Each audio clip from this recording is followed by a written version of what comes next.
Nitwa Sengumuremyi Theogene, mfite umudamu n'abana batatu. Imana iduhana umugisha. Tugiye kuganira amagambo y'Imana cyangwa se ubutumwa bwiza bw'Imana dusanga mu gitabo cya Samweli, ibice Samweli wa mbere, ibice ni 17. Turasoma duhereye ku murongo wa 42. Aya ni amagambo menshi cyane, ariko ndashaka ko turi busome duhereye ku murongo wa 42 kugeza kuri wa 45, tukaza gusimbuka tugasoma na 51, tukumva ukuntu Imana igitabara abantu bayo cyangwa se igirinda isezerano, kandi ifite intwaro nyinshi yabasha gukoresha mu rugamba rwose twahura narwo.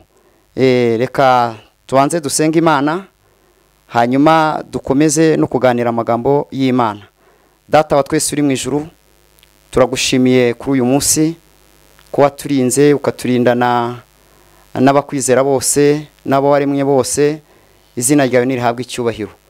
Waraturinze uturinda amajya n'amaza, uturinda mu kuboko kwawe gukomeye, uturindisha ukuboko kwawe gukomeye. Uradutoranya mwami, ushima muri aka kanya ko ushyira amagambo yawe muri twe, kugira ngo Data wa twese uri mu ijuru tujye tuvuga imbaraga zawe no gukomera kwawe. Nyemera rero Data abadukurikiranye bose, kandi nanjye umugaragu wawe ntaba ari nge, ahubwo izina ryawe rishyirwe hejuru. Ni wowe ushobora byose kandi uri hejuru ya byose. Turagushimiye ijambo ryawe rigiye gutambuka, kuba rikurikirana n'abaryumva ribabera inkomezi kandi ribabera ubutabazi, kuko Uwiteka uri mu ruhande rwacu. Urakoze Yesu, urakoze Mana Data wa twese, icyubahiro cyose kibi cyawe. Natwe duhore tukwiringiye kandi tukwizeye kuri Imana yacu, tubisabye twiringiye kandi twizeye mu izina rya Yesu, amen. Dufashe gusoma ijambo ry'Imana. Dusome mu izina rya Yesu. Umufilisitiya aza akebaguza, abona Dawidi aramusuzugura kuko yari umusore w'umugenda w'inzobe w'uburanga. Nuko Umufilisitiya abaza Dawidi ati, kunteranye inkoni, mbese ugira ngo ndimbwa? Umufilisitiya ahera ko akwena Dawidi mu izina ry'Imana ze. Umufilisitiya abwira Dawidi ati, ngwino nkubagira ibisiga byo mu kirere n'inyamaswa zo mu ishyamba. Dawidi abwira Umufilisitiya ati, wanteranye inkota n'icumu n'agacumu, ariko ngewe nguteye mu izina ry'Uwiteka Imana Nyiringabo, Imana y'ingabo za Isiraheli wasuzuguye. Dusome 51.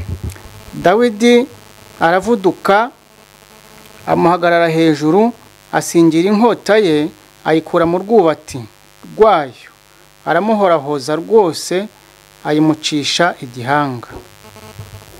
Dusomye amagambo y'Imana.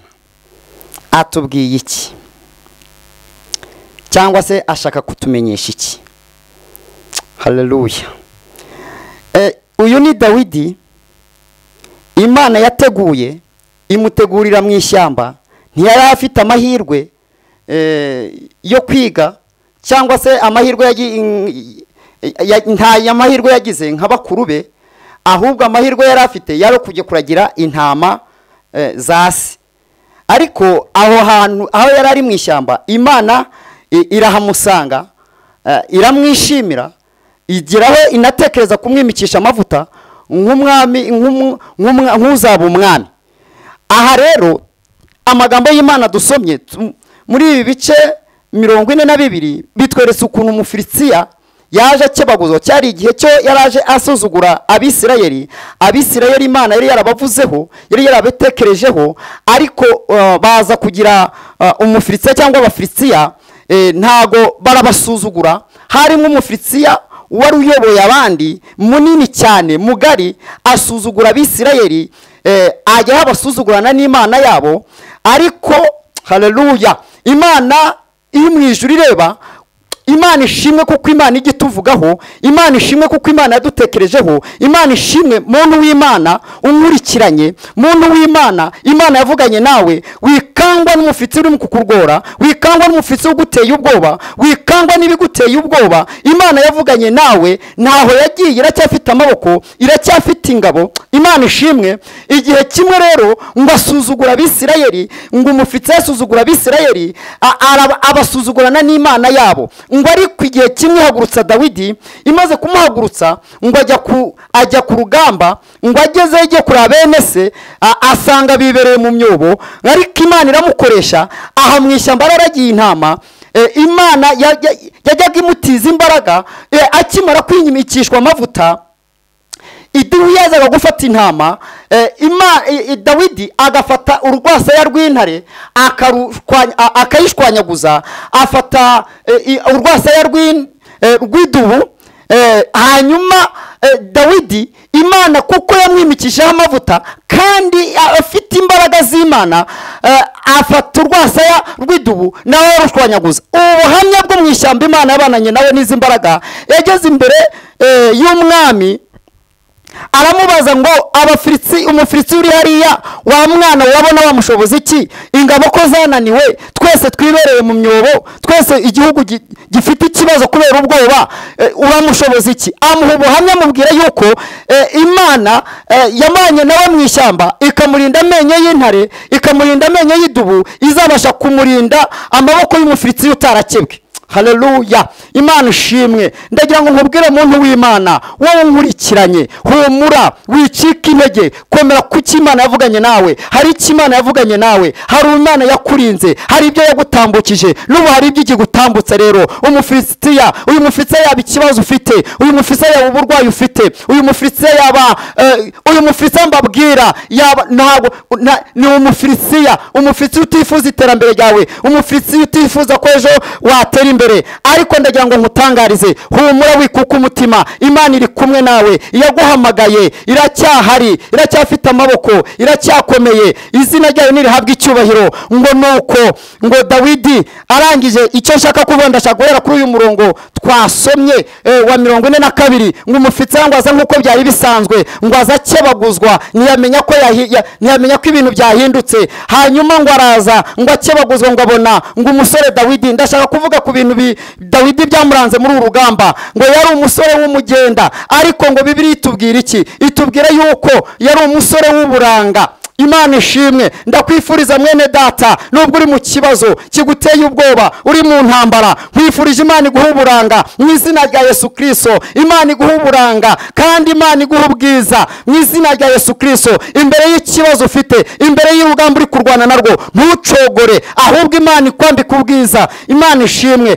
Ariko Dawidi, ndashaka kuvuga kuri iki kintu, ngo Dawidi, ngo umufitsi amaze kumusuzugura, arangije aravuga ngo wansuzuguye, urabona unteranye inkoni ndetse ukagira ngo ndimbwa, ariko ngo aramugaburira. Umva, hari igihe umwanzi ajyaza akifuza ko wapfa, ntakwifuriza ubuzima, agacukura urwobo, ntiyifuze ko hari icyo wageraho, ariko Imana ikagivunjamo, ikavunza ibyiza mu bibi bakwifuriza. Imana ishimwe. Umugore yati aravuga ngo ndakugaburira inyamaswa zo mu ishyamba ndetse n'ibisiga byo ku musozi byo mu kirere, ariko atura amagambo akomeye. Dawidi aramwihorera. Haleluya. Imana ishimwe. Ariko Dawidi agiye kumusubiza, aramubwira ngo njyewe wanteranye inkota, unterana icumu ndetse n'uducumu, ariko njyewe nkuteye mu izina ry'Uwiteka, Imana wasuzuguye ya Isirayeli n'ingabo za Isirayeli, niyo nkuteyemo. None rero uyu munsi arakungabiza, nkwice, nkuce igihanga. Imana ishimwe. Uyu mugoroba cyangwa uyu munsi, Imana ikugirire neza, ikugabize mu izina rya Yesu.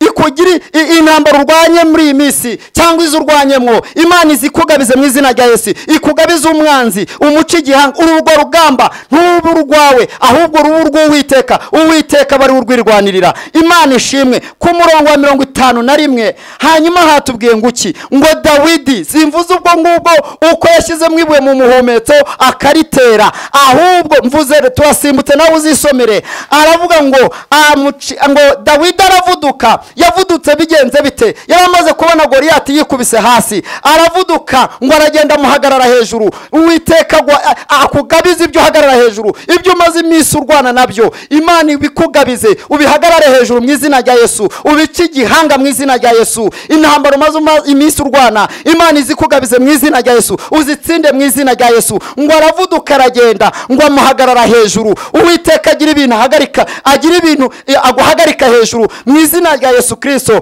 Ngo nuko ngo arangije ngo akura inkota mu rwubati, ngo amuca igihanga arakinaganika.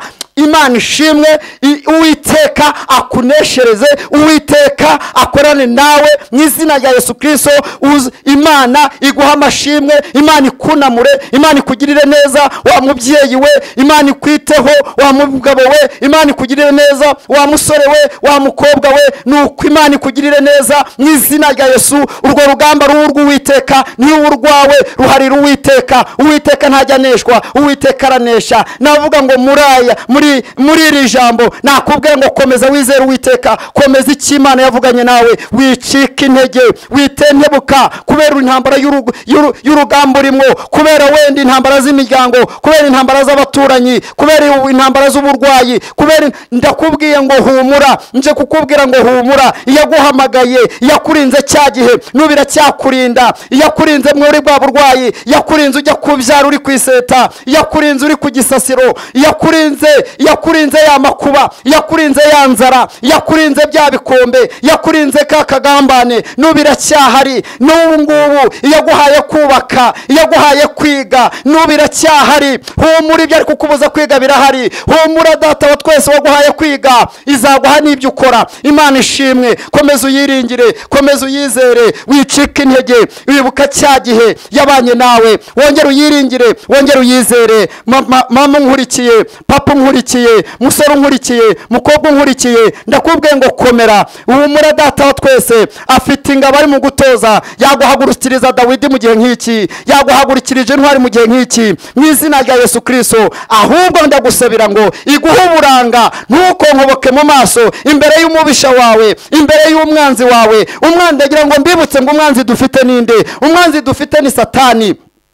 Inshuti yawe yakuberamo umwanzi, umwanzi wawe yakuberamo inshuti. Bivuga ngo umwanzi dufite ukomeye ni Satani. Humura rero, Satani yaramunesheje, Imana yanesheje Satani. Humura, azakurwanirira, humura, azakuneshereza. Arimo aragutegurira ubuhamya, kandi mu gihe kiraza uravuga ubuhamya uri kuri uri hafi. Komera ku Uwiteka. Uwiteka niwe byiringiro, hamwe n'ibiturwanya, hamwe n'ibitugerageza, Uwiteka ajya ducira kanzu. Reka dusenge Imana, reka dusenge Imana, reka dusenge Imana. Ariko tutarasenga Imana, nagira ngo nkwibutse muntu w'Imana utaramenya, utarakira umwami n'umukiza. Abamenye Yesu Kristo tukamwizera, ntabwo tuzacibwaho iteka. Naho dufite ibiturwanya, naho dufite ibitugoye, Imana igiturengera, Imana igidutabara, Imana igidufata. No ku munsi mubi Imana igiturengera. Uwiteka ndakunda kwingingira kugira ngo ukurikire umwami n'umukiza, kandi abamwizeye bakamwizera bakamukurikira. Mukomere ku mwami Yesu Kristo. Niwe uzabarwanirira, niwe uzabaneshereza, akabambutsa n'ibyo murwana nabyo. N'ubwo burwayi Imana yakurengera, Imana yagutabara. N'urwo rubanza ufite, ingorane zose ufite, Uwiteka zifite igisubizo. Reka twiringire Imana kandi twizere Imana, kandi ntabwo iki gihe ari cyo gucogora, ahubwo nicyo kwambara imbaraga tugakomera ku mwami Yesu. Reka dusenga Imana. Mana data wa twese uri mu ijuru, izina ryawe niryubahwe, ijambo ryawe rifite imbaraga, ijambo ryawe Mana rirarema. Mu izina rya Yesu Kristo, data wa twese nongeye gusenga ninginga Imana data ushobora byose. Aka kanya mwami sengeye mwami Imana, imitima yumvise iri jambo, imitima ikurikiranye iri jambo, yigirire neza Mana. Uwiteka mwami, imbaraga za Uwiteka ziherekeza iri jambo, nirigera ku barwayi ribakize mu izina rya Yesu, nirigera ku bashonje niribagaburire mu izina rya Yesu, nirigera ku batentebutse Mana ribasubize mu imbaraga mu izina rya Yesu Kristo, nirigera mwami Imana ku mfubyi n'abapfakazi ryongerere baremwe icyizere mu izina rya Yesu Kristo. Reka umwuka wera agere mwami Imana Uwiteka aherekeza iri jambo rikora imirimo n'ibitangaza. Urakoze Mana Data,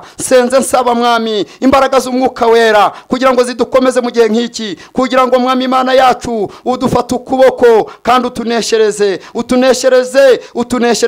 utuneshereze Uwiteka. Urakoze Mana kuki urwana urugamba kandi ukarunesha, mfatanyije n'aba bamama, mfatanyije n'aba bapapa mu izina rya Yesu Kristo, kugira ngo Uwiteka uru rugamba turaruguhaye, Uwiteka n'urwawe, ngwino wirwanirire kandi ngwino wineshereje. Urakoze kuko ubyumvise, tubisabye twiringiye kandi twizeye mu izina rya Yesu, amen.